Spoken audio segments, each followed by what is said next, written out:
અરવલ્લી જિલ્લા માહિતી વિભાગ, રેડક્રોસ અને ગુજરાત સરકાર સંયુક્ત ઉપક્રમે મીડિયા કર્મીઓ માટે હેલ્થ ચેકઅપ કેમ્પ યોજાયું. Modasa 4/11/2025 fit India fit media અભિયાન અંતર્ગત અરવલ્લી જિલ્લા માહિતી વિભાગ, India red Congress society Aravalli જિલ્લા શાખા અને ગુજરાત સરકાર સંયુક્ત ઉપક્રમે મીડિયા કર્મીઓ માટે વિશેષ હેલ્થ ચેકઅપ કેમ્પનું આયોજન કરવામાં આવ્યું હતું.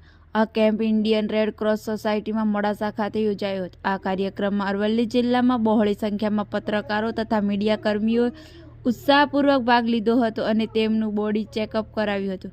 આવા મેડિકલ કેમ્પ દ્વારા મીડિયા કર્મીઓએ સ્વાસ્થ્યનું ધ્યાન રાખવું તેમજ સ્વસ્થ જીવનશૈલીને પ્રોત્સાહન આપવાનો મહત્વપૂર્ણ હેતુ સિદ્ધ થયો છે. આ કાર્યક્રમ અધ્યક્ષ સ્થાને અરવલ્લી જિલ્લા red cross chairman Shri Bharatbhai Parmar ઉપસ્થિત રહ્યા હતા. જિલ્લા માહિતી અધિકારી શ્રી નિધિ જયસ્વાલ તેમજ મોટી સંખ્યામાં પત્રકારો, સ્ત્રીઓ અને મીડિયા કર્મીઓએ આ કાર્યક્રમમાં જોડાઈને તેમને સફળ બનાવ્યો હતો. આ પ્રસંગે રેડક્રોસ તથા માહિતી વિભાગ દ્વારા મીડિયા કર્મીઓ આરોગ્ય પ્રત્યે જાગૃતિ અને સતત સેવા ભાવનાને વધુ મજબૂત કરવાનો સંકલ્પ વ્યક્ત કરવામાં આવ્યો હતો. રિપોર્ટર મહેન્દ્ર પટેલ, અરવલ્લી.